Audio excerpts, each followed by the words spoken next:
If you want to support the Missing Witches Project, join the coven. Find out how at missingwitches.com. You aren't being a proper woman, therefore you must be a witch. Be a witch. Be a witch. Be a witch. Be a witch. Be a witch. You must be a witch. Hello and welcome to an extra special episode of the Missing Witches Podcast. For those of you who are longtime listeners, you know that we love to celebrate Black History Month. And every year we invite a panel of brilliant, inspiring Black witches to sit in circle with us and chat, because we believe, and we say this all the time, that our guests who are here tonight are creating what will be thought of as Black history in the future. So we call this Future Histories of Black Magic. And this panel, y'all, if you're in the coven and you saw this invite, so many of you were in the comments freaking out over this panel. And I am kind of too. This is an amazing array of thinkers and, dare I say, historians, before I get into the prompt that we chose for this year. All of you contend with history in some way or another, whether it's your personal history or the history of the United States of America or the history of the stars, even. I'm looking at you, Thea. So I want to again say a huge and special, very, very special thanks to Maria Minnis, aka Feminist. Nadrin. Hello. Oh, So happy to hello. be here. Oh, I Hello. didn't know if I was supposed to No, speak. I paused. I paused. Well, hello. Hello. So let's everybody, when I say your name, give me a big well hello. Hi, Maria. And Olomi Amaloku, aka Got to Be Oshun, is here. Hi. Hey, greetings, everybody. Hi. Nadra Niddle is here. Hi, Nadra. Welcome back. Hello. Hello. Christina Cleveland. Hi, Hi. Mama. That smile, I'm telling you. The first time I met Christina, I was so nervous because her book was so good. And then she smiled, and I was like, okay, everything's going to be okay. Marceline Fala, hi, how are you doing? Hello, I'm good. Good. Hello. Good. And Zoe Flowers is here. Hi, Zoe. Hello, hello. And of course, Thea Anderson, our resident astrologer, is here. Hi, y'all. It's an honor. It is always an honor to be in circle with all of you. Thank you again so much. So, of course, again, we're marking Black History Month with this conversation, with this episode. And so I pulled a prompt from Frederick Douglass, a speech that he made in, I want to say 1852, a speech that he made in 1852, where he says, we have to do with the past only as we can make it useful to the present and the future.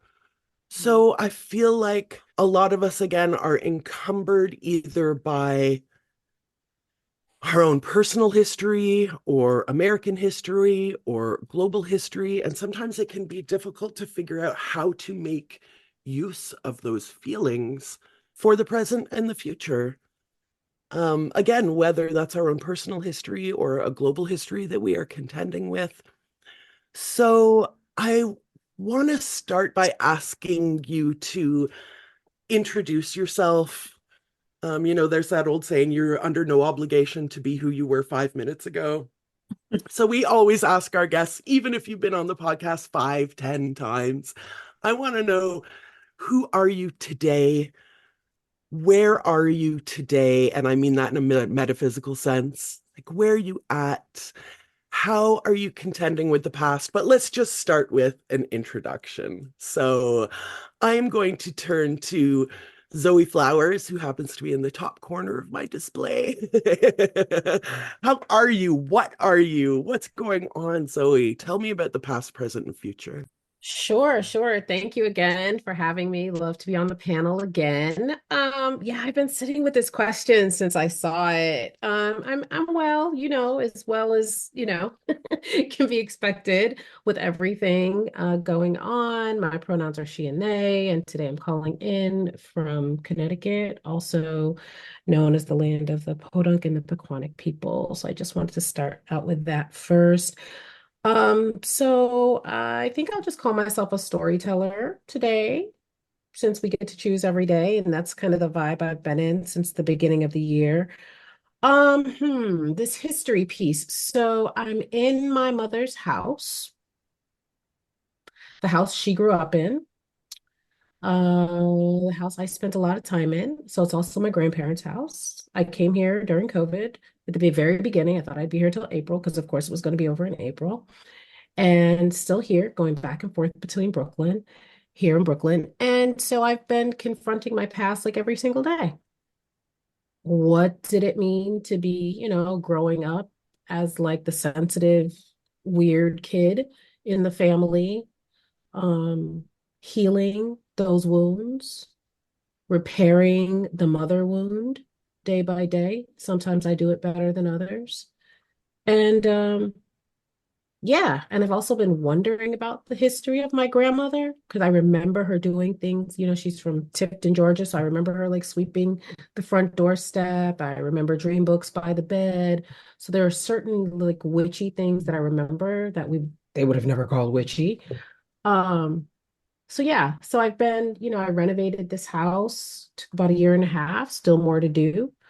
Um, and so yeah, I'm trying to find pieces of myself in this family, I would say. Yes.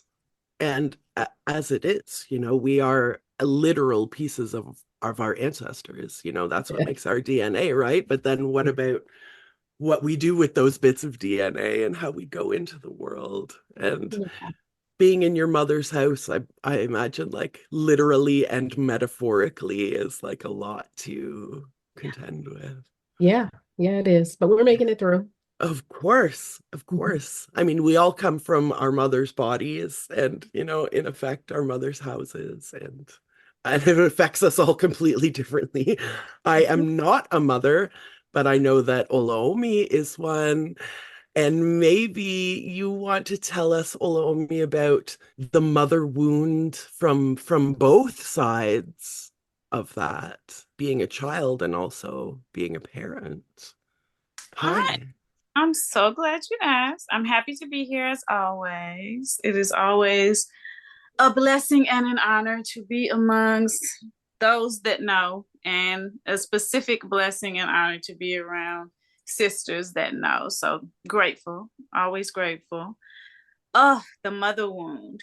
I am actually in the process of kind of musing over this.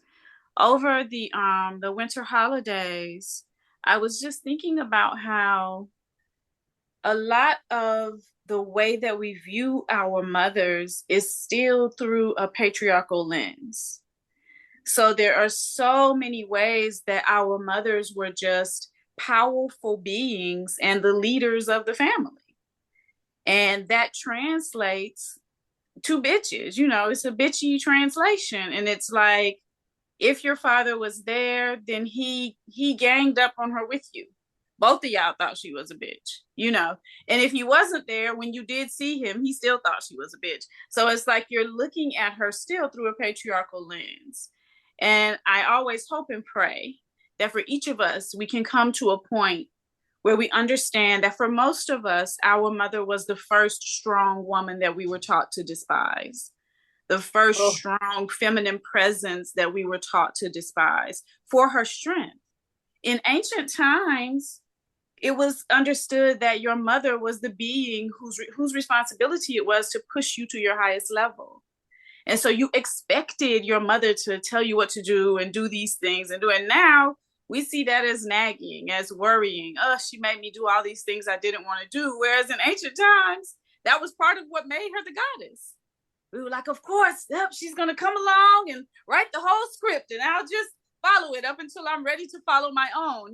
So now it becomes this thing that is so daunting and dangerous and something that we have to heal from. So there's that side of it, of course.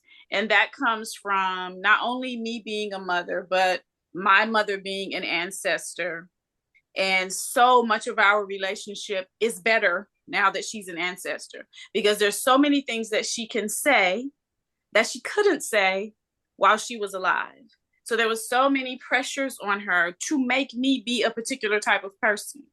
And she knew I wasn't that kind of person. My mother is the person who told me I was a witch. She was like, you're a witch, and we come from a long line of witches, right? But she still was afraid of what that would mean in my life. So still, you know, there was all of this, oh, don't do that, don't say that, don't wear that, you know. And so much of that happened while she was alive, that then once she became an ancestor, it's like, oh, really, you just wanted to say this? My vision of her is always in the spirit realm, in hot pants and a thigh-high boot, dancing with Jimi Hendrix, because that's who my mother is. But she didn't get to be that person in my life for social reasons. So whenever I think about the mother wound, I think about that. And then as far as mothering, I try to explain to my children, if I have to put some sort of strictures around you, it is to keep you safe. It's not because I don't think you're perfect as you are. It's not because I'm not proud of you as you are, but so many places in this world are still unsafe for you as you are. So having children that are non-binary, having children that are trans, you know, there were certain ways, and especially in the Black community, there were certain ways we've always had to navigate that. You know, from the time they were small, we were navigating in particular ways. And so, you know, now that they're adults, I'm like, okay, I'm just the supporter. I'm just the ally. But when you're little, I have to tell you to do it a certain way. We don't want to, but I want you to be safe. So I think for me, from that mothering perspective, I really think, I know you've heard me say 1,000 times, and I hold true to this. I don't believe in forgiveness. I think forgiveness is something that was created to keep women and to keep Black people in a position that's less than human. Because nobody that is considered fully human is expected to forgive. People who are considered fully human are expected to fight when they are confronted with something that can take their lives. But the only people I forgive are my mother and my children. That's it. So I always try to come from the perspective of, give your mother grace. If you ain't gonna give nobody else grace, give mama a little bit of grace, you know? So yeah, that is my thought on that. And before I ask our next guest, can you tell our listeners who maybe are new to the podcast who you are, people who haven't met you before? Alrighty, well, I'm a homeschooling mother of 6. My oldest child will be 34 this year, and I have an 11-year-old grandson, so I've been homeschooling my entire life. For that whole same period of time, I've been a priestess of the Yoruba deity Oshun. So I'm a priestess of Oshun. I'm also a hereditary witch from my mother, my grandmother, and my great-grandmother.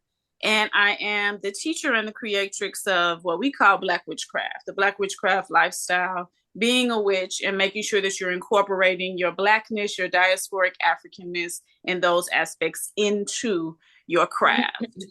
So that is who I am. I teach courses, I do funerals, I do weddings, you know, all of those priestly things. And I try my best to always be an example of a ferocious woman and to encourage other women to be ferocious. I think that to save the world, which is ours because we're the ones who gave birth to it, we have to become ferocious. We have to get out of the patriarchal mindset of trying to be sweet and kind and meek and mild.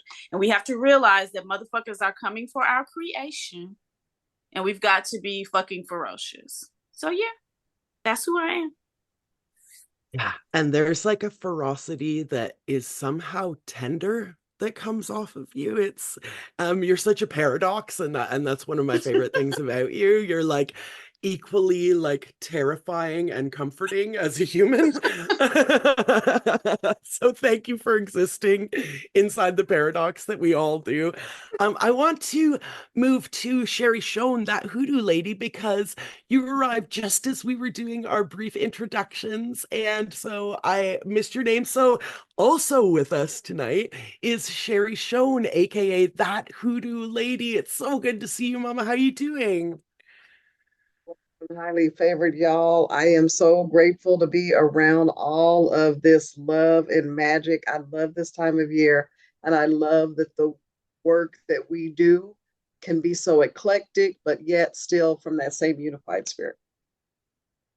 Yes. Yeah, Tell our yeah. listeners who you I are. am that hoodoo lady. I am honored always to be on anything that you all do on Mrs. Witch's podcast. I am an author of two books, Hoodoo for Everyone Else, and also the Hoodoo Guide to the Bible. I am a believer in intention, faith, and direction. I am a believer that the Bible is the largest spell book known to our understanding over the last 2,000 years, and it can be used for deliverance purposes. Um, what else? I no longer do readings, but I am doing class work in the form of book events, virtual hosted class and work that we're doing, as well as Wine Cheese Wisdoms every third Wednesday online as well. So I don't get into a lot of classy things because I'm actually still doing my next project, which is my very first Oracle deck that, if everything in spirit says the same, will be produced in Samhain of 2025.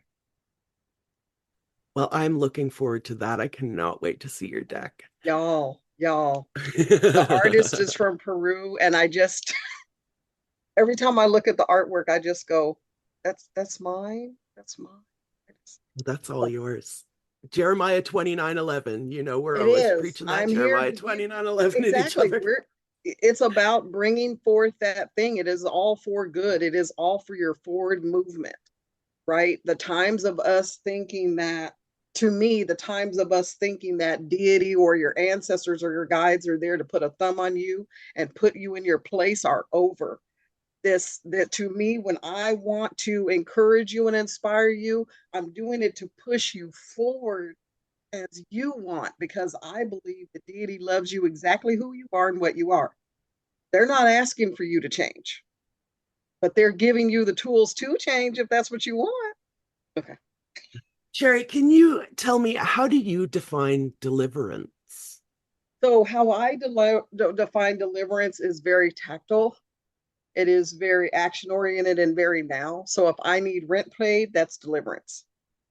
I'm not going to ask in my hoodoo practice.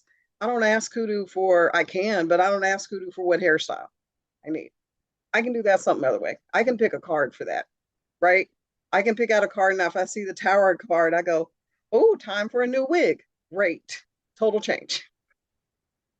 But when I use hoodoo for, is the rent page, is somebody stepping out that doesn't need to step out? If I'm trying to banish a neighbor who's coming over to try to partake of my legally growing herbs, that's deliverance.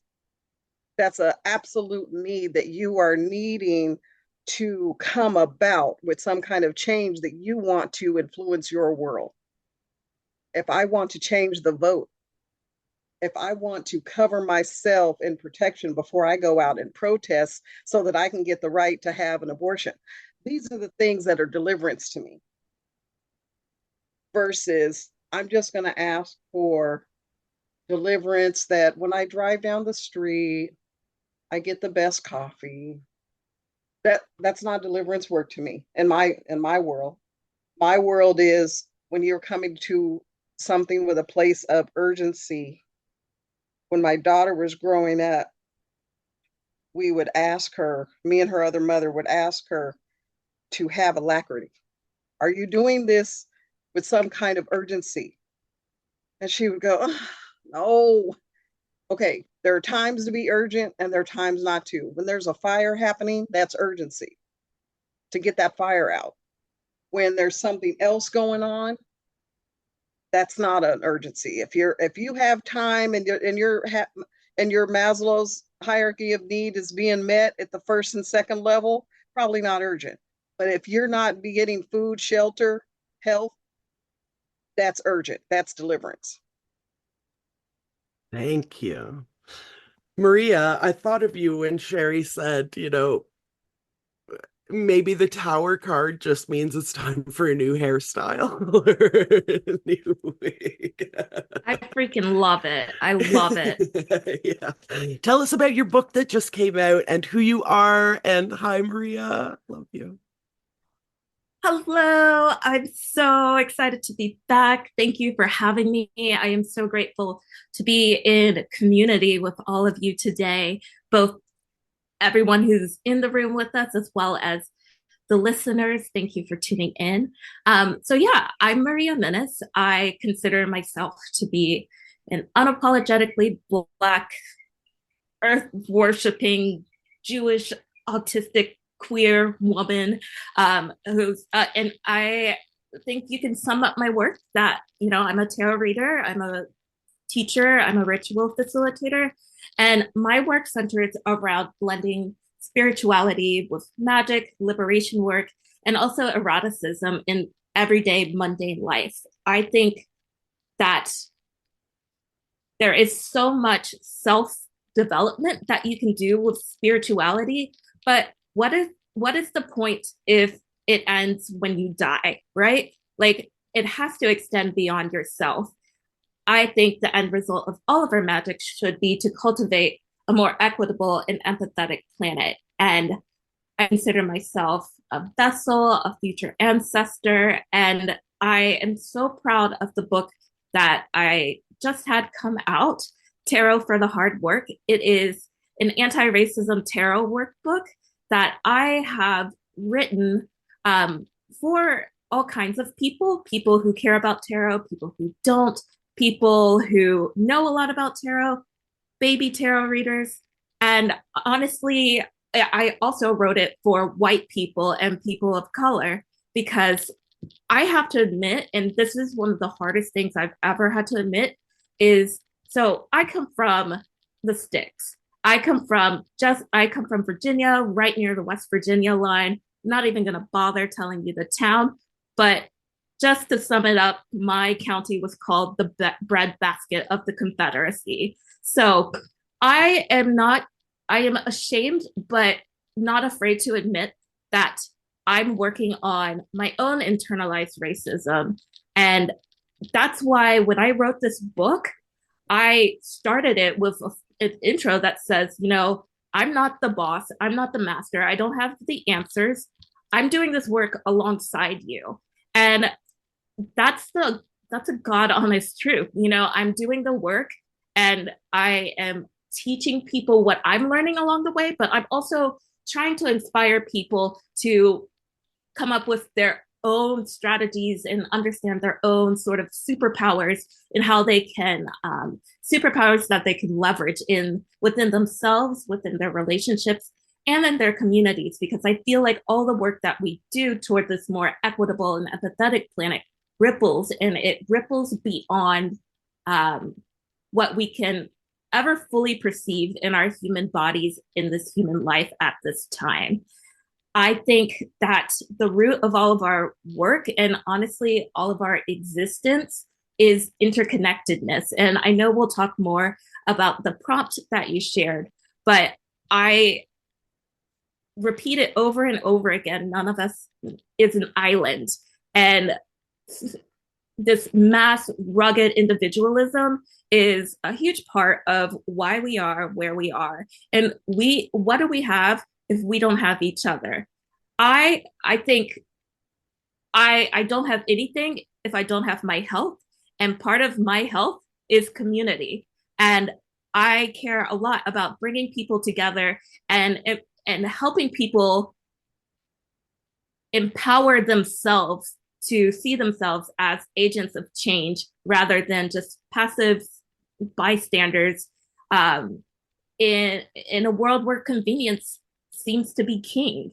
I'm very passionate. I'm sure that's not too not too much of a surprise for anyone. But yeah, my book Tarot for the Hard Work, an archetypal journey to confront racism and inspire collective healing, is it's I think of it less like a book. It's more of a tool. Like, yes, there are 60 essays, but there are hundreds of activities in there, and they're for everybody. And I'm just really proud of that. And it's honestly a great book, I think, for anyone who's like, well, where the hell do I start? Who the hell am I to, think that I can make a difference? Well, wake up, you can. And this book for me is sort of like my interpretation of a wake up call. And it's my biggest spell yet. And it's the one I'm the most proud of. Absolutely. And we are so proud of you. We're so proud of you, Maria. And we're proud of you too, Nadra, who has written books about some of the greatest minds of our time, Toni Morrison, Bell Hooks. What are you working on right now, Nadra? Who are you today? Well, thank you for having me. I'm a journalist as well as an author. So right now I'm just focusing on journalism, but I am toying with the possibility of writing another book. But my first two books that you referenced, I wrote about the spiritual visions of both Bell Hooks and Toni Morrison. So my latest book, which came out in October, is Bell Hooks' Spiritual Vision, Buddhist, Christian, feminist. And in that book, I explore the role of, like the title says, Buddhism and Bell Hooks' life and writing, as well as the divine feminine and witchiness, witchcraft, the African American folk tradition of hoodoo, and also the role of, anti-capitalism and anti, patriarchal thought in Bell Hooks's writing as well. And the first book was about Toni Morrison's spiritual vision, and that one I look at faith, her folklore, and feminism in her books as well. And I'm in Los Angeles. I'm on Tongva land, and I think that's pretty much it. That's who I am today. I'm kind of nursing a sore throat right now. And I have to say, I didn't mention the dark version or the Black Madonna, which I explore in both of those. And one of the reasons I'm pointing that out is because Christina Cleveland is here and she sent me a sweet message. I just want to say I am also, a huge fan of your work, Christina, and so grateful that you are exploring the role of the Black Madonna and what that means. Yeah, let's pass the mic. Christina. Hi. I am not a fangirl. Like I'm like Beyonce who, but Nadra, I am fangirling right now. I am so touched that you even know who I am because I'm working on another book on the Black Madonna and I'm quoting you about as much as I'm quoting myself. Oh, wow. Thank you. Wow. But anyways, for people who are new to my work or I'm new to you, my name's Christina Cleveland. I'm coming today enraptured. It's a new thing for me. I've always been a little envious of the sort of historic saints of all stripes and traditions who have these moments of ecstasy that are rooted in spirituality. But I feel like I'm experiencing some of that with the Black Madonna these last few months, as she helps me to release some attachments. So it's also been gnarly. And there have been a lot of tears and sleepless nights, but also transformation. Um, I am grateful to be here, honored to be with all of you. I think I know all of you either through through either reading one of your books or hearing you on this podcast and or all of the above. So thank you for existing. You feed me, all of you, and nourish me. I'm currently working on a second book on the Black Madonna. The first book had a little bit more me in it than I would have liked. And so the second book is really about her, and I'm looking at three aspects of the Black Madonna across history and across Blackness.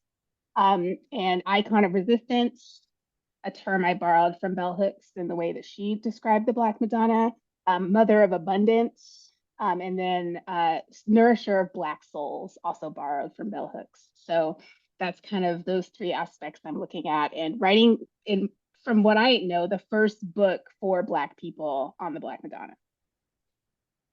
Unfortunately, white women have had the mic for far too long. So that's where I'm at today. Happy to be here. I'm going to pass the mic as quickly as I can. How are you doing, Thea? Thea Anderson, whose approach to history is so fascinating and inspiring. I'm fascinated and inspired to be here. Hi, y'all. I'm just speaking of being fed, speaking of the mother wound, speaking of community, speaking of lineage, speaking of Black Madonna. I just feel all these energies, and I want to have like a 3 hour long conversation. But I mean, I listen all day. Also, just hit me up. I'll talk to you. I'll take a break. We should form circles. But I think the childhood version of me is just like, oh my God, Thea, look what you get to be a part of. Like there's a kid version of me that's just freaking out right now. And I'm really excited to bring that forth, for the future, for my own daughters, for this whole world. My approach to history is that I don't think that time is what we think it is. I think that time is ritual, it's motion, it's movement. It's not calendars, it's not schedules. I'm really interested in this age of productivity, how we experience our lives, how we experience the past. And for me, what astrology has given me time and time again, as an astrologer and as someone who does planetary magic, is an ability to apprentice time the way that I want to.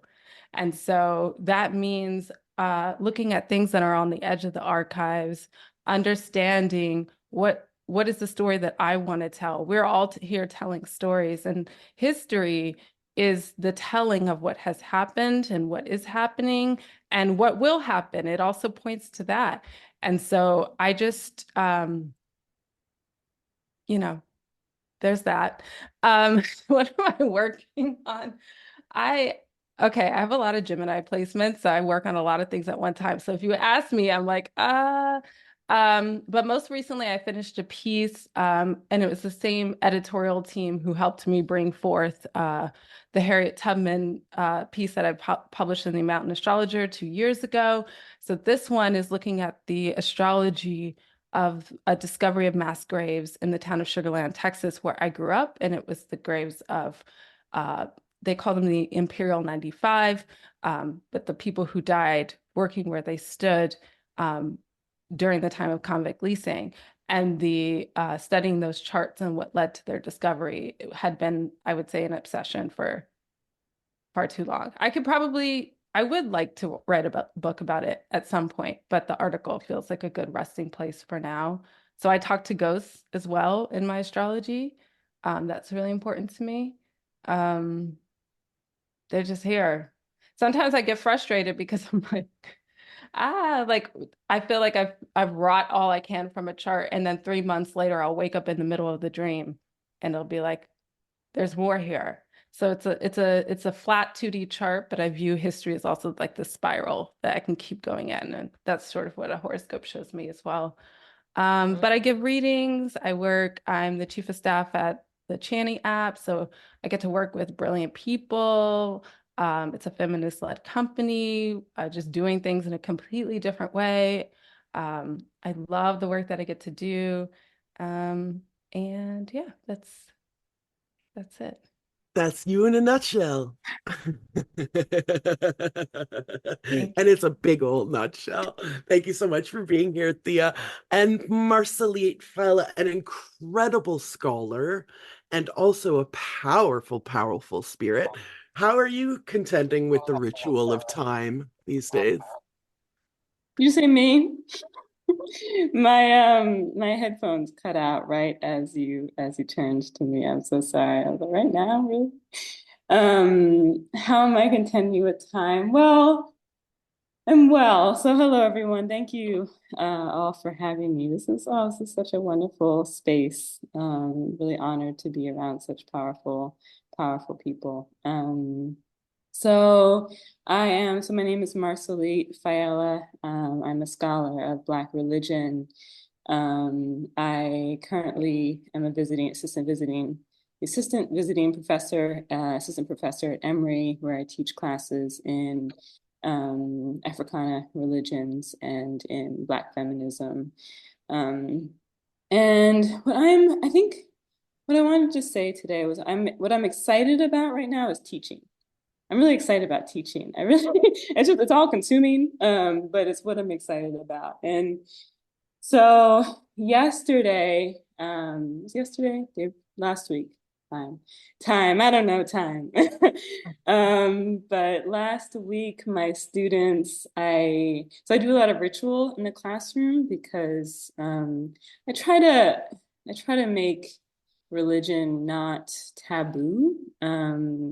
Religion and spiritual practice not taboo. And so I have students from all different backgrounds. And we did a ritual for Oshun. And I brought in some of my altar items. And so they were introduced to Florida water, they were introduced to Efun, they were introduced to, I had some sunflowers for Oshun. And it was just so beautiful to see each of them participating and honoring Oshun and kind of comfortable and like very uncomfortable, but then they start saging each other and then make them stand and like put their arms out and turn around and lift up their foot and lift up the other foot and sage the back and stuff. And they loved it and they and some of them were like a little scared. Definitely I had some students of like Christian Baptist backgrounds and some were raised in Muslim homes and a little concerned about particularly about traditions that their parents had said were demonic. And so, but it related, it connected them to the material and the spiritual element of the traditions in a way that I could lecture all day, and I don't think that they would have really gotten it. So it was beautiful. So that's what I'm excited about. In terms of what I'm working on, I submitted an article. It's going to be in a chat, in a volume. New, oh my goodness, new movements in African American religious history. I'm getting that right. But it's on the term witches and witchcraft. And it's affiliated with the Crossroads Project of Princeton.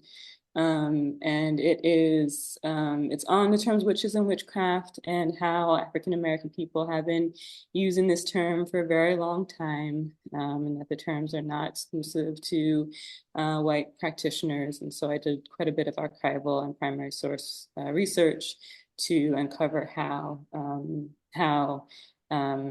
our Black ancestors have been using these terms in much of the same ways that we use conjure, hoodoo, root work. There's one case of this woman interchanging the term queen and witch, and it's everything. It is wonderful. So that is me. Yes, happy to be here. Thank you. Yeah, I think I could get into witch and queen being interchangeable, but Marceline, I feel like as a history professor, you're like uniquely qualified to speak to our prompt for this evening. So, by you, for you, from you, how do we make the past useful for our present and for our future? And from this point on, guests, please just jump in. Don't wait for me to call on you. Don't wait till the end of the song to clap your hands, as Lisa Kikau always says during her shows. Please just jump in at any time. But yeah, Marceline. Okay. How do I? Well, I'm thinking about my classes from yesterday, so that's okay. The other day we were in my Black feminisms class and we were talking about what were we talking about? We had read Bell Hooks, like the first chapter of Ain't I a Woman? It's just talking about slavery and the ways that Black women experience racialized and gendered violence. And then we were reading the canon, so we read Angela Davis and um, and then I showed them. So I live in the West End in Atlanta, and maybe like this summer, it was the Marcus Garvey Festival, and Umar Johnson. I don't know if you all know, he was there speaking, and he was spewing hate. He was spewing hate against women and queer and trans people, and also I think his name is Ifa Tunde too. So I think he definitely calls forth, in the ways that he might call forth some Ifa Orisha communities is quite concerning. But just kind of bring it back to religion, but I showed this video, and then we just had a long conversation about, and I showed the video, and they all maybe knew who he was, or like, oh my goodness. And we just had this long conversation about how these messages are still very much ingrained in kind of a Black masculinist, nationalist rhetoric, and how it's still being used, right? And why, and what is the kind of the history of the Black feminists of the 80s at this point, who was the legacy of their lineage. And so just kind of thinking about, bell hooks, and just really honoring those ancestors. Like, thank goodness for their work, and that we still have so much to learn from them. I think making sure that we are truthful in our representations of the past is essential when we move forward. I'm an Afrofuturist working on my PhD in Afrofuturism. When I was allowed to teach classes at the Florida University where I teach, that was what I was teaching, was Afrofuturism. Obviously, you can't teach that in Florida anymore, so no longer doing that. But I think that it is essential to be truthful and to be honest. I think that so many times, what Marceline was just saying, there's a particular type of, what's the terminology? Marceline will know respectability politics. That's the terminology that we always play with past Black figures. That is just a lie. It's just a lie. I did a podcast on that earlier this year, and it's like, when you're a Black woman and you're being very free in your religious expression, in your sexual expression, when you're not dressing like a Middle Eastern woman, when you're not doing those types of things, they waggle, Sojourner Truth and Harriet Tubman at you, and they say, what do you think those people would think? Sojourner Truth took her breast out in the Ain't I a Woman speech. She took her breast out. So I don't think that she would mind that I don't have a bra on. Harriet Tubman was literally walking around toting a gun, completely removing people from one system so that they could be liberated. So I don't think that she would mind that I don't follow the status quo. So I think when you think about the past, you have to actually represent it for what it is. It's even when if we go into Jesus. Jesus is literally a Middle Eastern revolutionary who turns over tables and kisses his favorite male disciple in the mouth. Like, let's actually be truthful about what was happening in the past, as opposed to we're just turning it all into a respectability thing, and we will use it to force people to act in a certain way. And from a strictly diasporic African perspective, we have to always remember, and a witchy perspective, that time is a cycle, right? Time is not linear. So whatever point in the circle was important to you, you can always come back to it. If you do the ritual right, you can come back to when your mother was alive. When I need to talk to my mother, I do the right ritual and I go back to that point in the circle and say, okay, I got to talk to you about this, because we know that that linear time is something else that's just used to keep us tied to capitalism. Clocks were created for capitalism. Yeah, so the they way were. that we look, the way we look at time is strictly so that people can treat us like mules. So be honest about the past. Nobody that helped us to get to where we are now was a good girl. All those people were bad girls. All those people were acting outside of the realms of what was acceptable on purpose.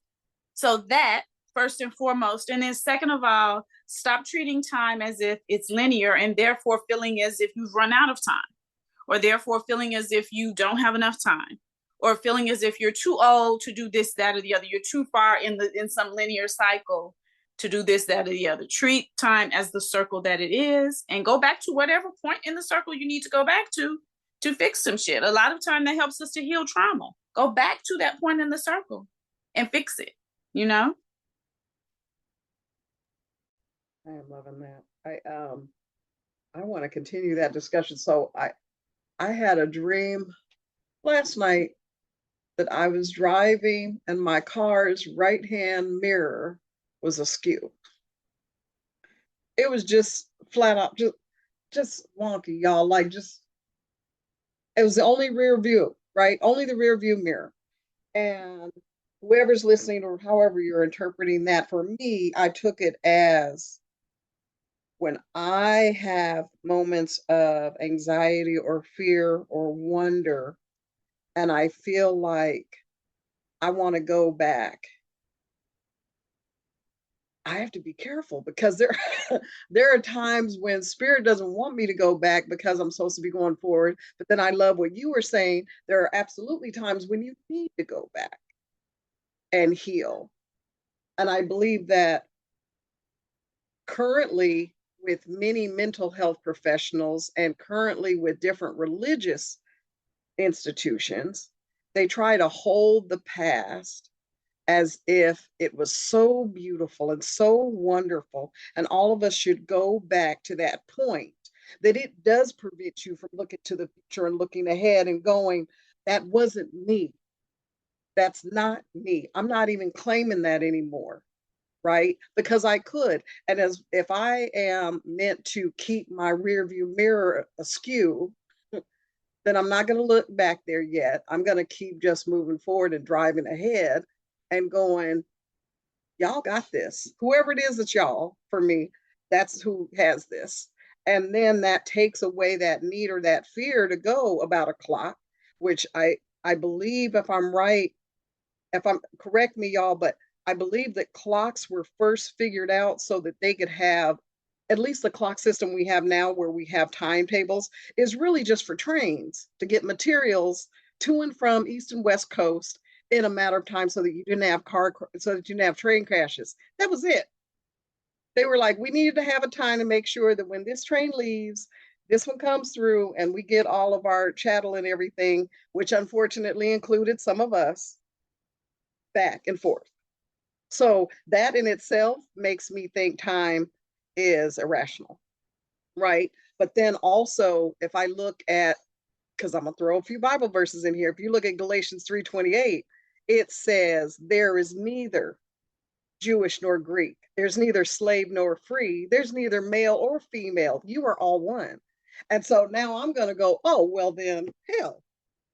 That means if you're going to come after me from my naughty bits and try to tell me that I have naughty bits, I'm going to say all these bits are beautiful. You want to see them? Hold on. I just wanted to touch on respectability politics in the church. And you had mentioned Jesus earlier. And I was thinking about, I don't know how many of you know about, a couple of weeks ago, President Biden spoke at Mother Emanuel Church, the church that several years ago had the mass shooting of Black parishioners by a white supremacist.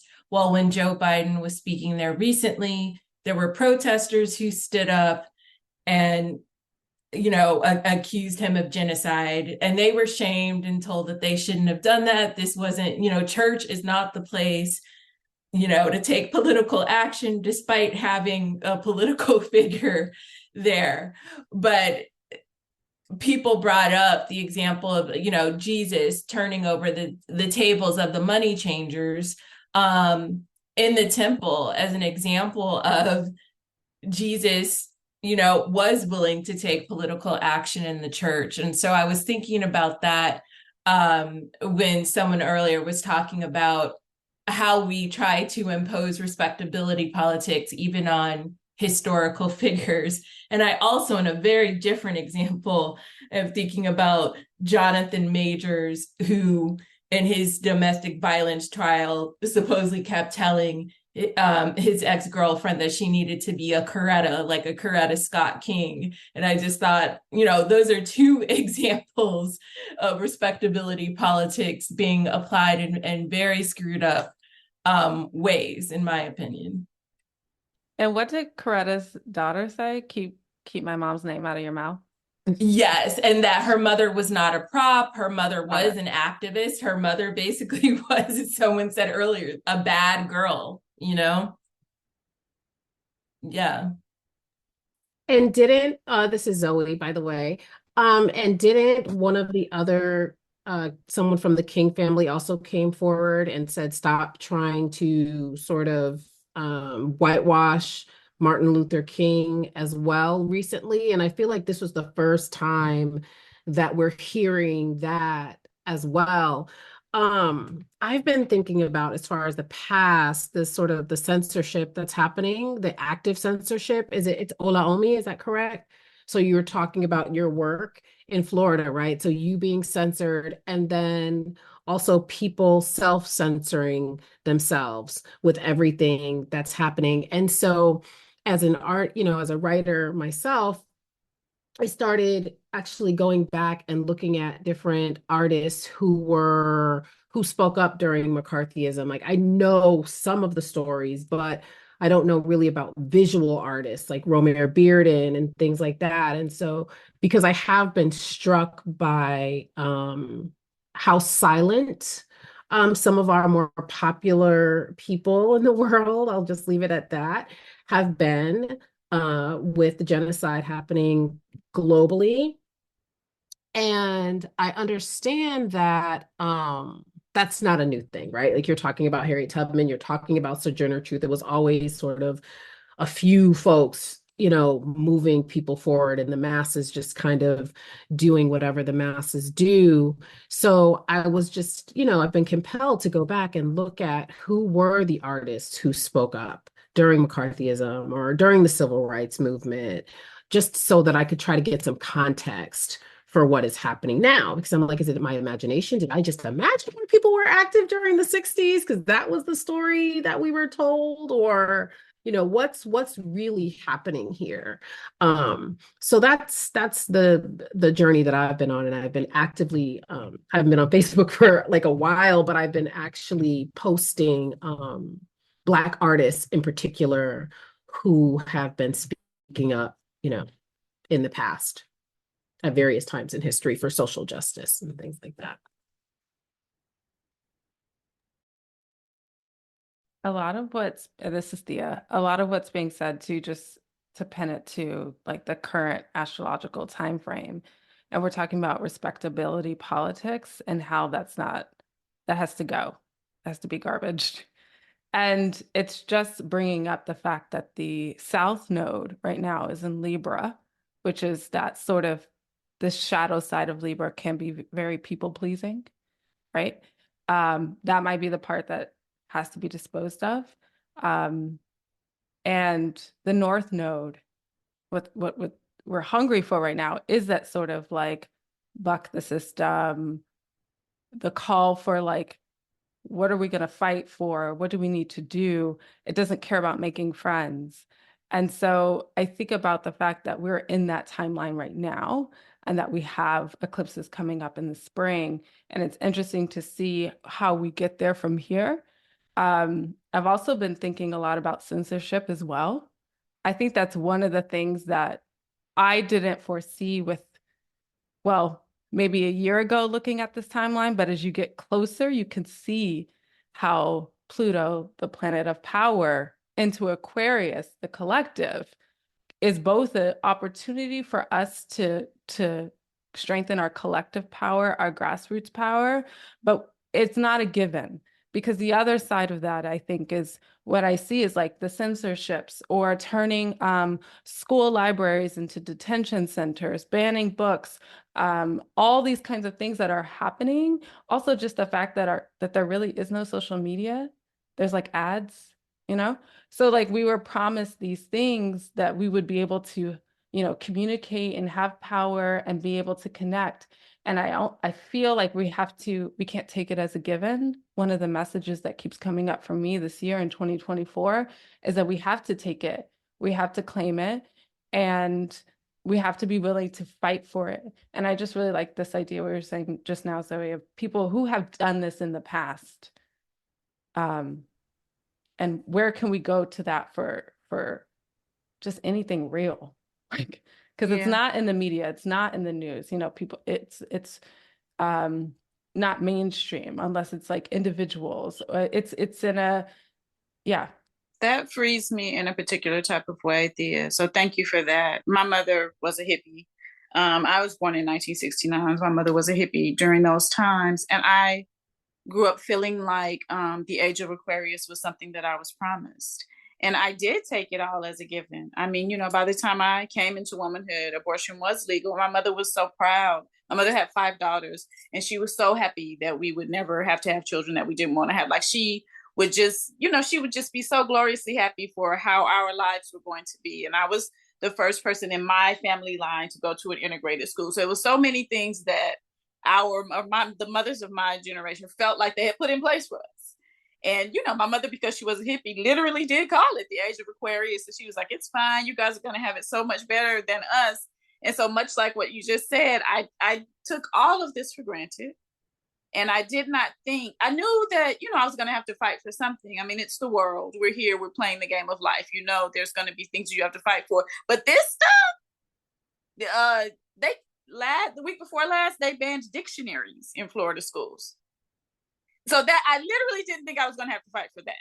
That wasn't what I thought. I'd never expected abortion to not be legal again. My mother fixed that, so you saying we have to fight for it. It's not a given. That clicks something on in my mind. So thank you so much for that, because I literally was feeling like, my mother passed that down with her good genes. That's good. I'm good on that. But you're right. You're right. Yeah. Y'all are reminding me of that quote, well-behaved women seldom make history. And so maybe that's a way that we can make the past work for the present, and the future is to like learn from the people who made history and recognize that they were not well behaved, that they did not succumb to these like respectability politics. So he said you used to have a bumper sticker. I mean, how has that influenced your life? How have you misbehaved in a way that made your world better? Me? Well, Christina, I think has something Oh, to say. good. Oh yeah, I'm happy to chime in. This is Christina. Yeah, I love everything I'm hearing. It resonates so deeply, and also I'm thinking theologically, and I'm wondering if giving it a new name. So these women in history weren't misbehaving, they were saints. They were holy women, they were sacred sisters. And what it means to be holy is to move in their lineage. And as we do that, we heal too. We heal from respectability. It was Maria, who I could relate to. I grew up in the suburbs in California. So much of white supremacy I'm healing from myself. And so it's like, yeah, I need more cleansing, and even just reframing that I think might be helpful. It's almost like we're rewriting scripture when we do that. Um, and we can, and yes, I hear you, the hoodoo lady, that hoodoo lady. I hear you nodding because there are Rahab and Jezebel and Mary of Magdalene and a bunch of other There people was from Lilith, right? scripture and Lilith, who are holy Yes. women. And we and their witness and their strength is like just such an honor to be a part of that lineage. So that's one thing I've been thinking about as I've been listening to this conversation. Who are our saints and how can we name them and prop them up? But I was faculty at Duke Divinity School inside this huge chapel that basically is just like one big phallic symbol, like it's just a huge tower on campus. And if you walk inside, all you like next to all the actual like Judeo-Christian saints, there's like Robert E. Lee and like a bunch of other people too. And, like life-size statues next to like Moses in the church, like in the Duke Chapel. Yeah. It's like you're walking in and you're like, hey, Robert E. Lee, hey, Moses, hey, John the Baptist, like, and they're all lined up together. And it's like, what would it look like for us to do that with some of these poorly behaved women? How do we create monuments for them in our lives and in our communities? That's one thing. And then for whatever reason, so much of motherhood, birthing, abortion has come up in this conversation. And I was most recently in France in November and December, just listening to Black women's stories about the Black Madonna. And I heard some from history that I'd never heard before. And I also just heard some from contemporary Black women. And there's one Black woman who was, content warning, was sexually assaulted as a teenager and ended up getting pregnant through the assault. And she decided to abort the baby. But the way she talked about it, she said, I decided to put the baby back in the Black Madonna's hands. And I've never heard anyone talk about abortion that way. I mean, I'm so American and she's not. So maybe she's coming from a different spiritual perspective, but I've never heard of anyone saying, I gotta put the baby back in God's hands, however I define God. But I was just thinking about how the Black Madonna is this figure, this misbehaving figure who we can give babies back to in the context of abortion. But then I heard this other historical story from a Black woman, and this is like during the Spanish Inquisition. this abbess in an abbey, like a nun, got pregnant, as nuns do, and the actual like Spanish Inquisition were coming for her. Like it was in Spain. She was in an abbey in Spain, and like the inquisitors were like, "We're coming to kill you. Like you're a nun and you got pregnant. We're coming to have a trial in scare quotes, but like they're going to be coming to kill her." According to the legend, the Black Madonna came in the night. She was due in like 2 months. The Black Madonna delivered her baby early, sewed her up, and took the baby to a community that would care for it. And when the Spanish Inquisition came for her, they medically examined her and determined her to be a virgin. And so I'm thinking of like these community-based ways that we can embody the Black Madonna to defend people, to defend their choices, defend their rights, defend their bodies, to stand in the gap, to get GoFundMe's going so that someone can get across state lines and take care of what they need to take care of with their own body. Like when I think of these stories about the Black Madonna, I think of us. And it kind of makes me think, like, as you know, someone who studied the American Civil Rights Movement a lot, like there was a national game that gets a lot of play, you know, like all of the the legislation that was passed, all the conversations with RFK, all of the big speeches that people gave. But then there was a ground game too, where it was just people making sure that the families who were boycotting got fed. And there's no tales about that. Nobody is like, look at this incredible resistance work. And when I think about the Black Madonna and that type of work that she often does, it usually is in these small communities where we're just taking care of each other. We're just making sure that mouths are fed, people have roofs over their heads, that their physical needs are cared for as we do this work together. And it's just kind of chastened me because in the social media or like social ad age, it is easy to get caught up in like, I need a bigger platform or I need a bigger, significance equals prominence. And that's not the message. The message is mustard seed. The message is we just need a remnant. We just need like 3 gangsters, 3 holy women to shake things up. So yeah, I don't know. Those are just some of my thoughts. Yeah, I love that as well. And this is Maria. I've been super quiet. Usually I am a motor mouth, but I have just been so enthralled by all of these people here today. And I am feeling so inspired and reminded of how I choose to stand in my wholeness. And going back to the respectability politics thing, for tarot folks, I think about how I talk about the temperance card. And for some people, that card is about balance and temperance around drugs or food or alcohol, so on and so forth. But for me, if I were to name that card, I would call it life art. And so many decks call it the art card because I won't go too deeply into it because I will totally nerd out. But I'm thinking about this sort of topic of holiness and its connection to a sense of wholeness.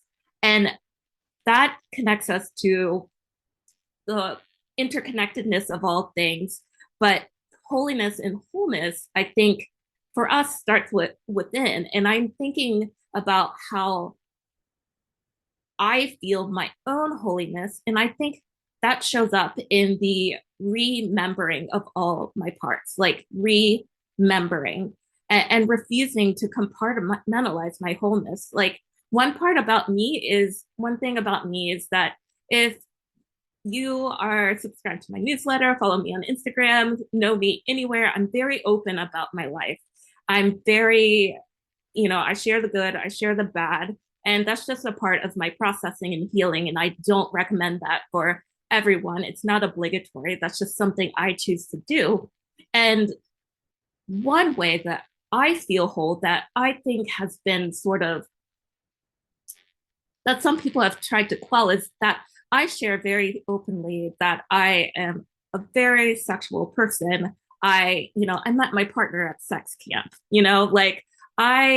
that is an integral part of me. And yet so many people have said, you have multiple degrees, you're successful, you talk about anti-racism, this and that. And it's like, I am a whole freaking human being.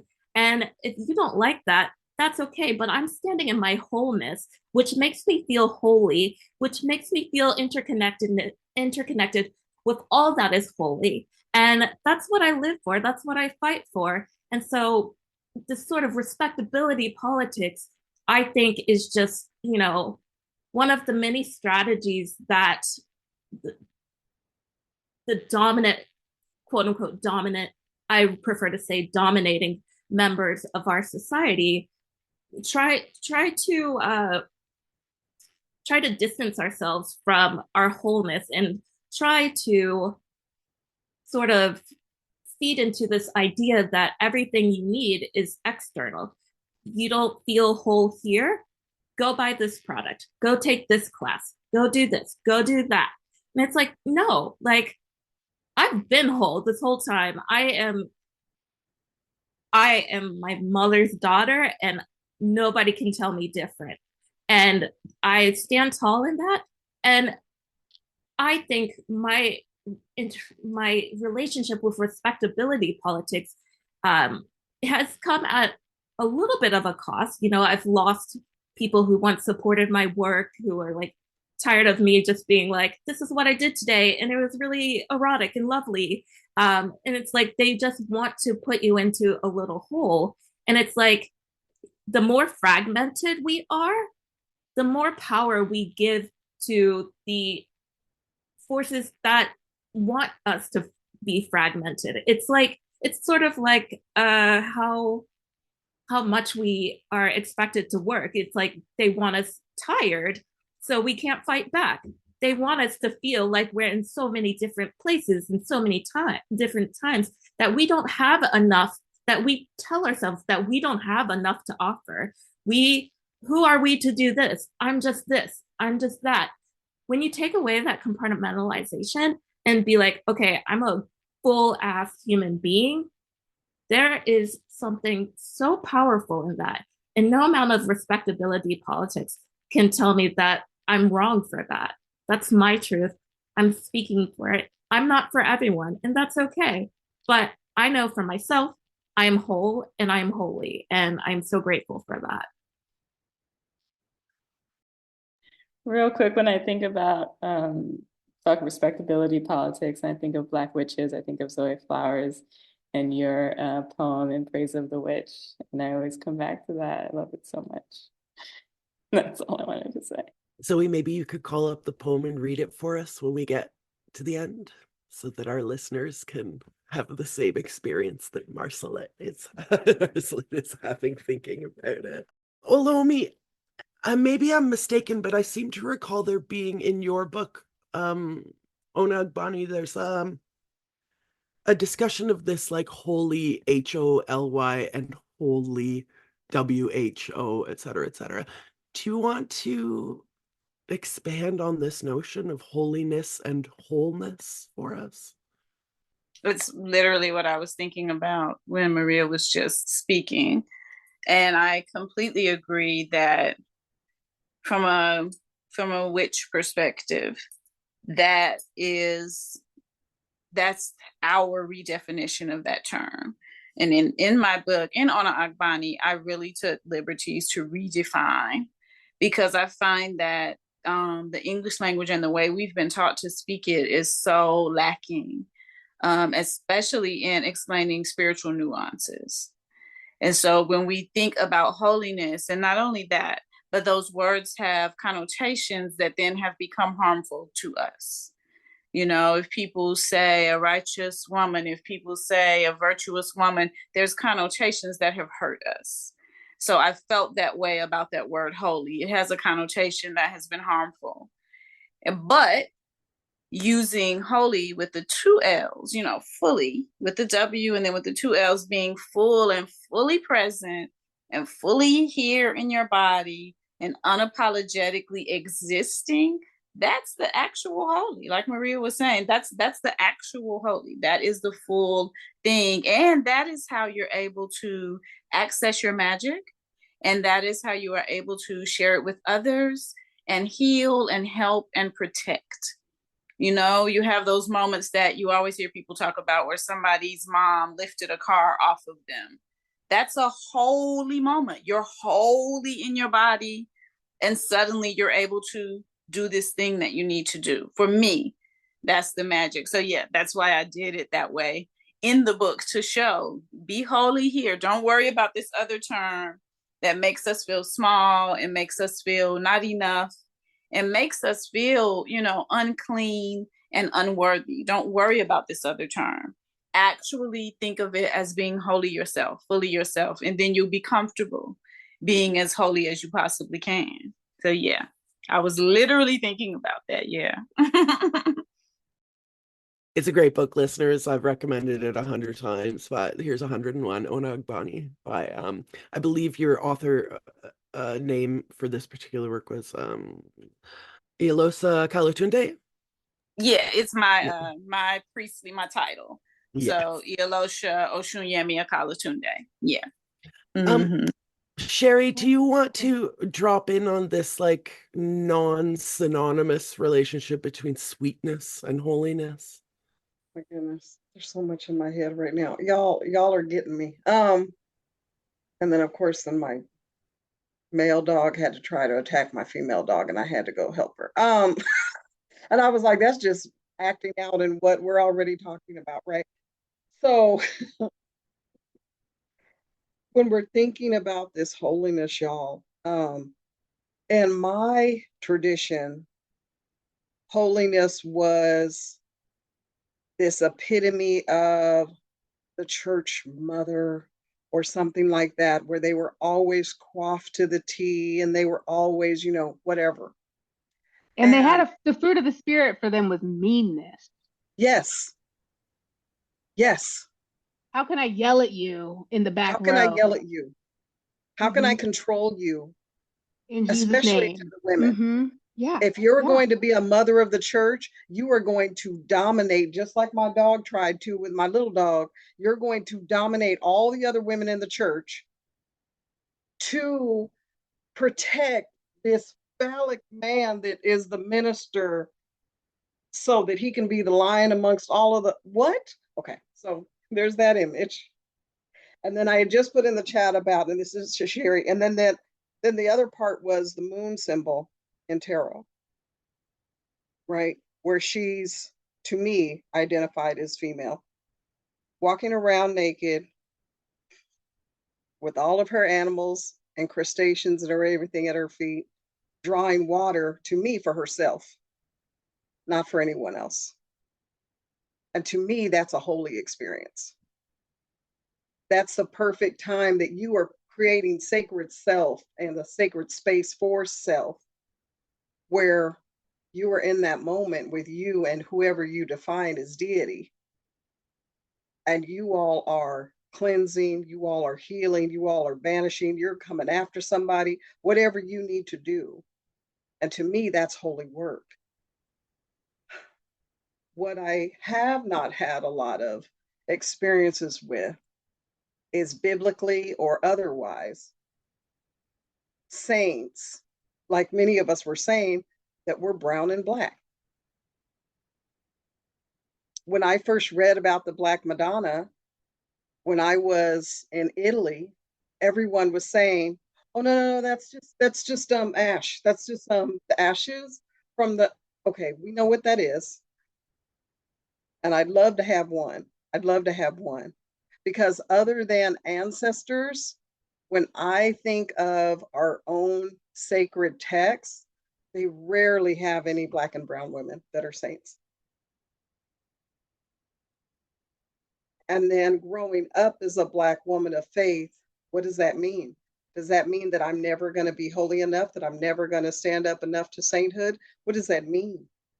Right? And if I want to be a saint, that means that I have to prescribe to the same thing that everyone else has, and I can't step out on my own. That's ridiculous to me. That's ridiculous. And I know that's not of spirit, because my spirit tells me every day to do stuff all the time that I go, right, I'm trusting you. this may not be cool. You may not want to submit this book for, and it's like, no, but I will. But I will. And I think that's one thing that all of us are doing, as we are showing that we are holy, and we don't have to cross over yet.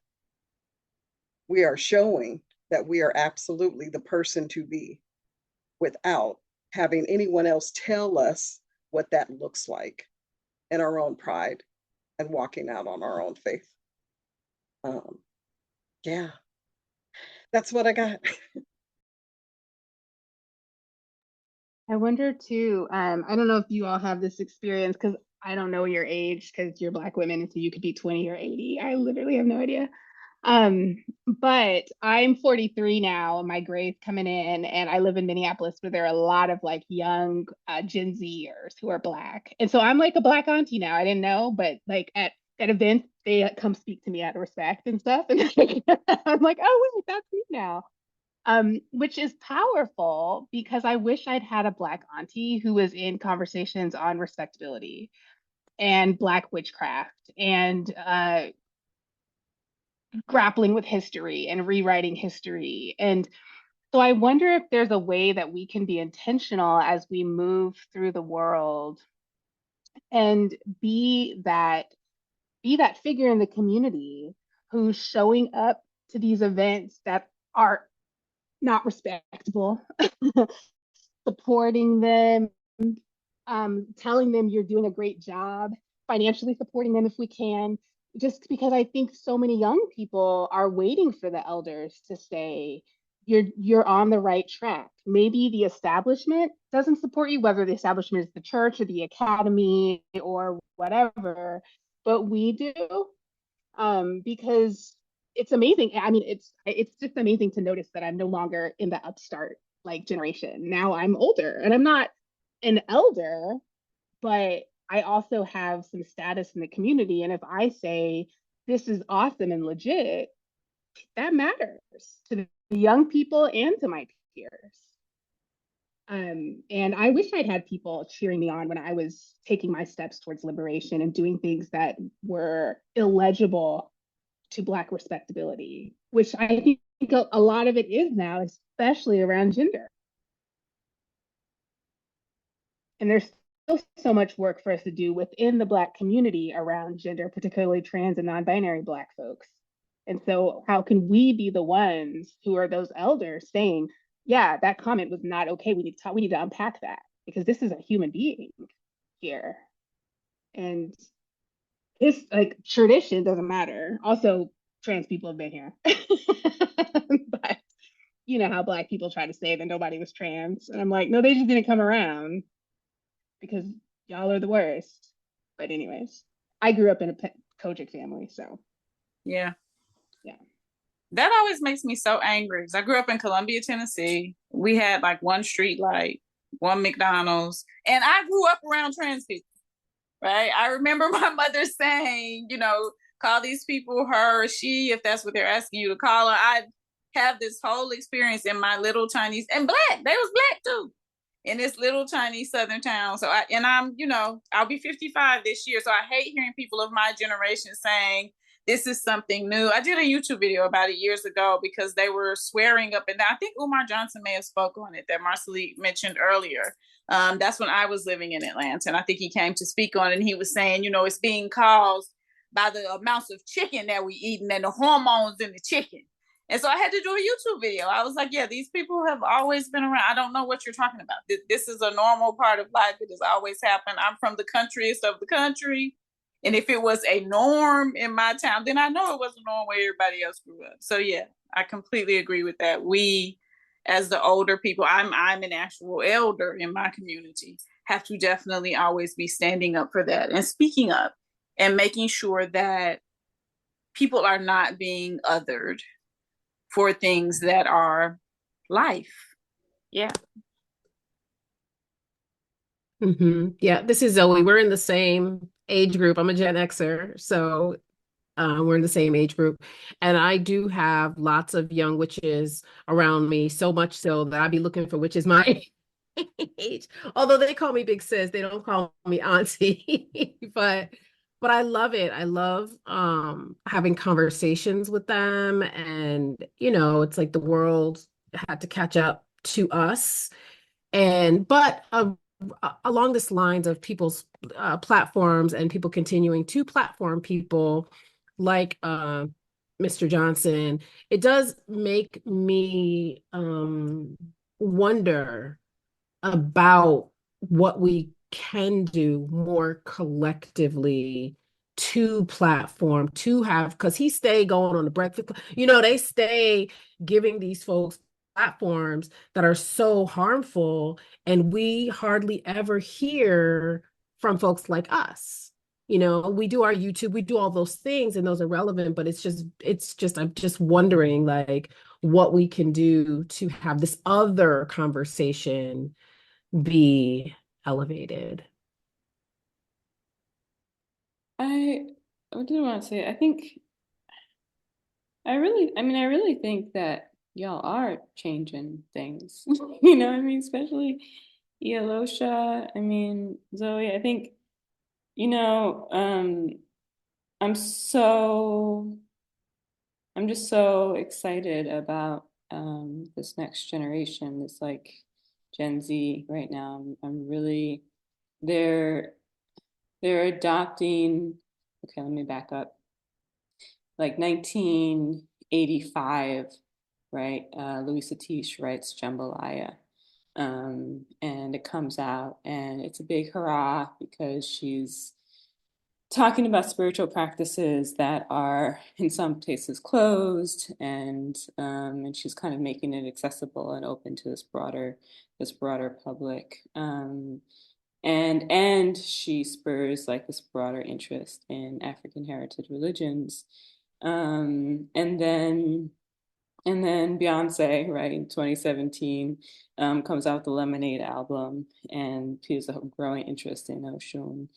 And I think, and then all the like this concentration of people online talking about hoodoo, especially hoodoo, African heritage religions broadly, but really what I'm most excited about right now is hoodoo because of its accessibility, and because it's just this broadly open practice for people of African descent, you know, and because of its practical application. And I think how I've seen, I had a mentee last semester, the sweetest thing. She was probably 19, and she was saying how, and she was just like, she just ate it up. You know, she just ate it up. I introduced her to Jujube. I introduced her. We watched Daughters of the Dust. We went to an Oshun festival.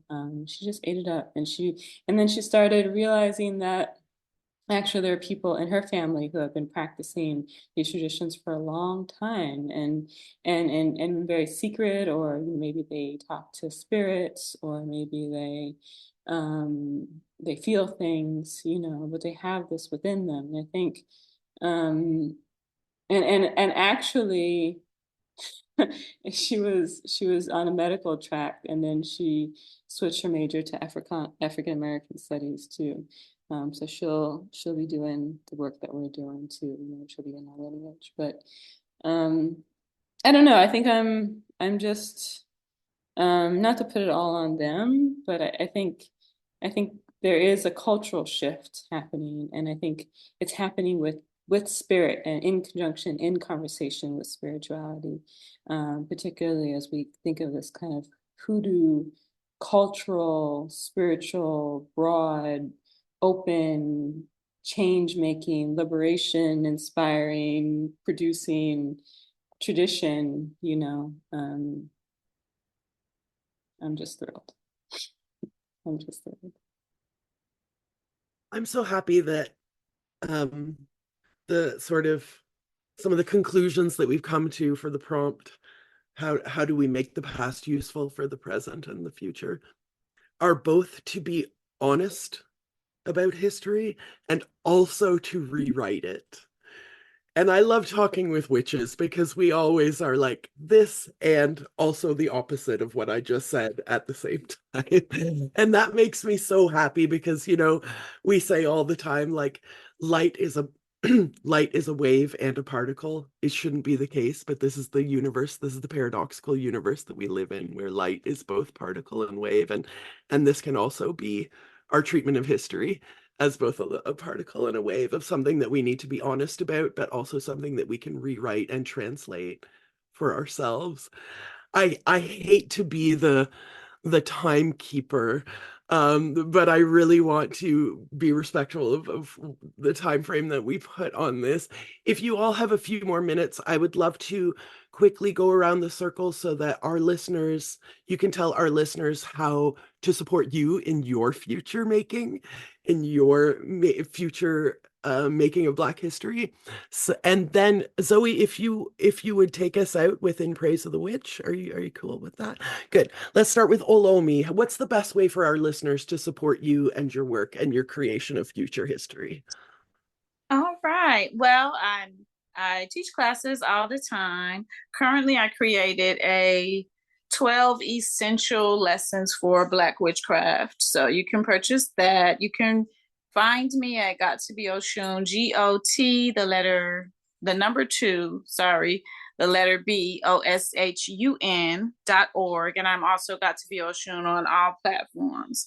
So you can get the 12 essential lessons. And I'm also offering now witchy mentorship, because so many young people, kind of like Marceline was saying, so many young people want that mentorship and learning how to center this in their lives. So you can reach me there. I'm always somewhere, being irreverent, pooping and hollering, as my mother would say. So those are the places where you can find me. GotToBeOshun.org and Got to Be Oshun across all platforms. Thank you. Marceline? Yes, you can find me at marcelittethird.com as my website. It's MARCELITTE, the third. I am a third. My mom's name is Marcelie, and I have a great grandmother. It's Marcelie too. MarcelieTheThird.com. My writing is on there, so my articles are accessible. And yeah, reach out. I'm around, and I love to talk to people. Thank you so much for being here and for being, period. And thank you for having me. It's such an honor. Thea. So my website is theanichelle.com. So Nichelle, like Nichelle Nichols, that was named after. My Instagram handle is Thea Astrology, all together, no underscores or anything like that. And I like on both of those, I try to post like if one of my like article comes out, or if I have anything to share. You can also go to theanichelle.com for any, like, if you want to book a reading with me. I tend to keep a space open like for a month. And I'm also part of the new trio of a podcast called Down to Astro, with two other Astro witches, Chani Nicholas and Eliza Robertson. So that's fun. Yeah, and that's what I got. Thank you. Thank you so much. Christina. Hi, ChristinaCleveland.com. Christina with an E, but I'm sure you'll put this in the liner notes because I don't spell my name like all the other Christinas. Let's see what's going on with me. Well, if you are Black or know someone Black, I'm taking 23 Black women to the Black Madonnas of Paris in May, and we only have 2 spots left. So anybody who wants to sign up is welcome to join us for the Sacred Black Women Retreat. You can find information on my website. And I write a lot for my Patreon community. I actually wrote something today on how one particular Black Madonna speaks to late stage capitalism and liberates us. So you can join my Patreon community and get access to some of that content. And yeah, I'm on the socials and whatnot and around. And Nadra. Yay. So you can find me at Nadra, Nadra, Nittle, NITTLE.com.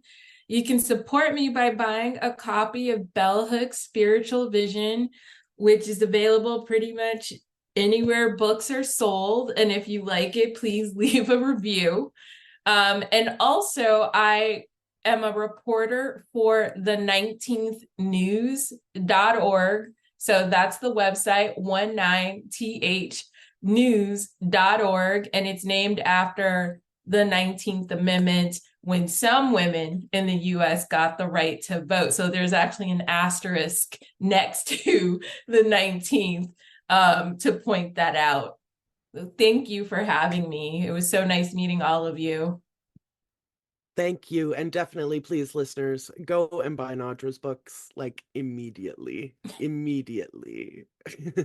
Maria's too. Maria's book just came out like just a couple weeks ago. So you probably, if you haven't had a chance yet, Maria, tell us about how our listeners can support you and immediately buy your book. Absolutely. So you can join me in my latest spell by purchasing or renting Tarot for the Hard Work online or in a store near you, within a store or a library near you. It's also available as an audiobook. I'm not afraid to say that it is being quite highly acclaimed, and you might think I'm boasting, but that's the truth, and I refuse to obscure my confidence and my wins to make other people comfortable. You can find me on Instagram at feminist, FEMINNIS. You can also find me at mariaminas.com. You can sign up for my Naked Tarot newsletter. Forewarning, it can be pretty NSFW at times. It's where I get raw and vulnerable and show how, and really illustrate how tarot shows up in my real life, because I think that tarot is a tool that reflects life, and it's not just the descriptions in the little white book that comes with your deck.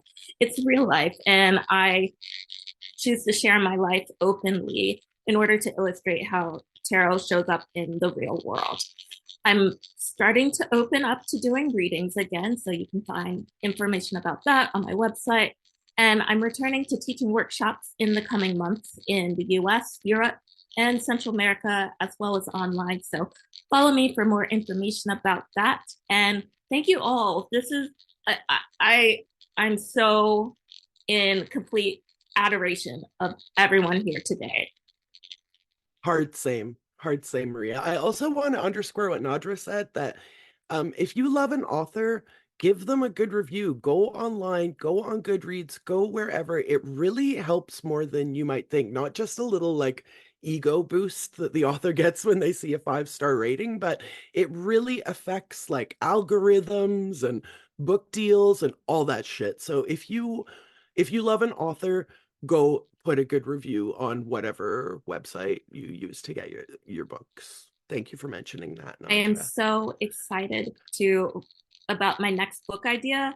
So if you are into it, if you enjoy my book, please do give a review. Just want to emphasize what Nadra said. Reviews really do go a long way.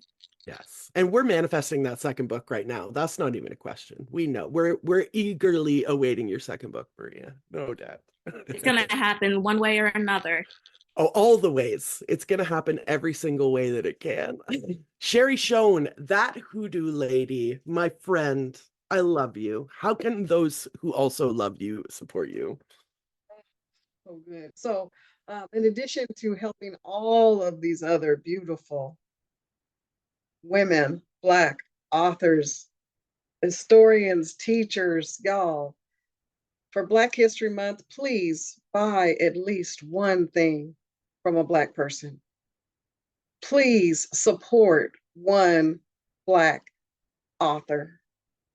Please retell through their words, share their information to your audience, right? If you could do that, that'll help so many of us so much, because we don't have access to your audience, but you do. So don't try to retell our stories for us. Share our stories with them so that they can now learn that. So that's the message from that. I'm off the pulpit for a second. So I'm that lady. I'm on all the platforms at that Hoodoo Lady. If you need to email me, sherryshone@gmail.com. I don't have my domain anymore. It was getting way too ridiculous.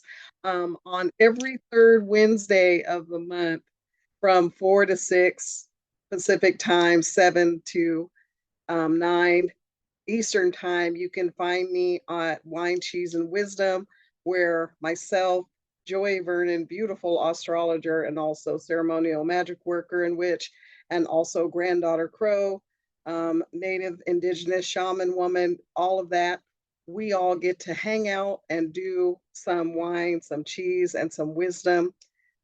This February for Black History Month, it's all about sacred spaces. And how do we create sacred spaces? But every single Wednesday, every single third Wednesday, we come up with a new thing. It's only $33. But I am just excited to be part of this. And thank you as always for letting me be on this show. But love y'all. For letting you. Come on, you know it's my honor and privilege to be in this space right now. And I'm just so grateful that you all said yes. You know, that's a big thing for me, is like they can't say yes if you don't ask. So thank you all for saying yes. Zoe, can you tell us how our listeners can support you and then give us a reading? Yeah. Thank you again. And somebody has said we need circles. So maybe we could keep this conversation going in some way. I would love that. So how to get in touch with me on my YouTube channel is the Magic Hours. And so it's THEMAGICK hours, HOURZ. And on Instagram, it's Gemini Moon Tarot _1011.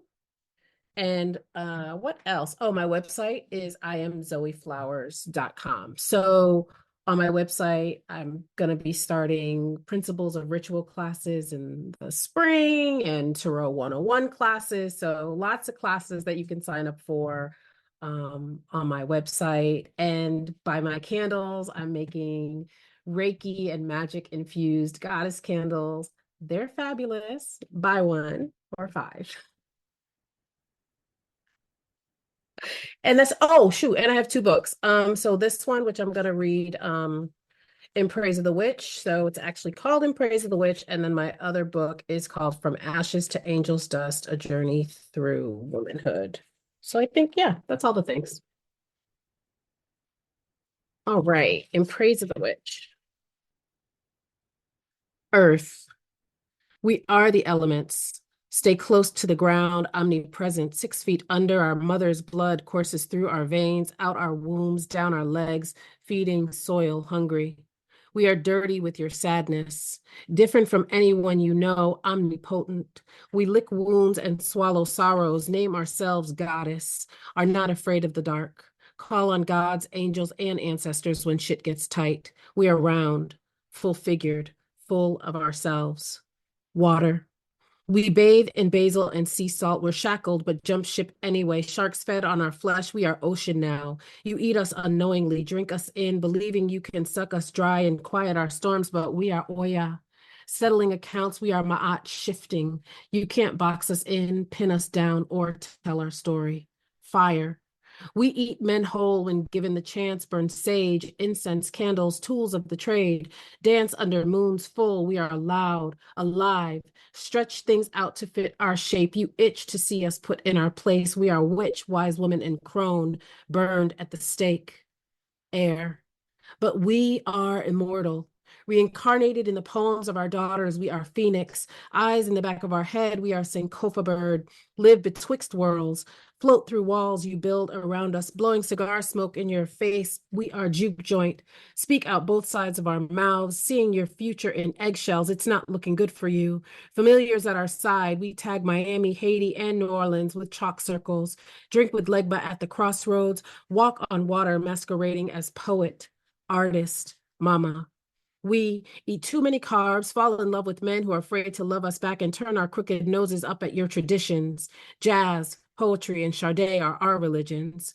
We are Black Cat crossing your path, that poem you wish you were smart enough to write, that rhyme you were too afraid to spit, fucking up the mood. We are the ejaculation that comes too quickly, gas on a crowded elevator, the uninvited party guests flirting with your boyfriend and eating all your food, an inconvenient truth. We are those shoes you can't afford to buy, that thing you hate but can't let go, those pants that are too tight around your waist now, that song that keeps playing in your head, that chick you know you're not good enough to bang, the one your mama warned you about. We are trouble. Urban sprawl haunting your daydreams. We are muse, inspiring you to get your game up, teaching by example. We are root worker, obia lady, and conjure woman. That scary broad living at the end of the road alone, glamoring you through forked tongues. We make miracles, and yes, motherfucker, we do ride on brooms.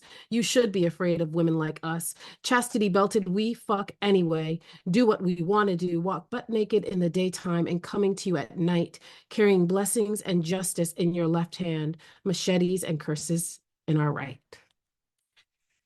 Thank you. Fuck yeah, thank you, Zoe. Thank you, Zoe. Thank you, Olomi. Thank you, Marcelette. Thank you, Thea. Thank you, Christina. Thank you, Nadra. Thank you, Maria. Thank you, Sherry. As always, I am thrilled and inspired to be with you. And thank you for creating the future histories of Black magic right here, right now, in this present moment. Thank you all so much. And blessed fucking be. Thank you. Thank you. Love you too. Thank you. Blessings. Bye. Thank Bye. You must be a witch. If you want to support the Missing Witches Project, join the coven. Find out how at missingwitches.com.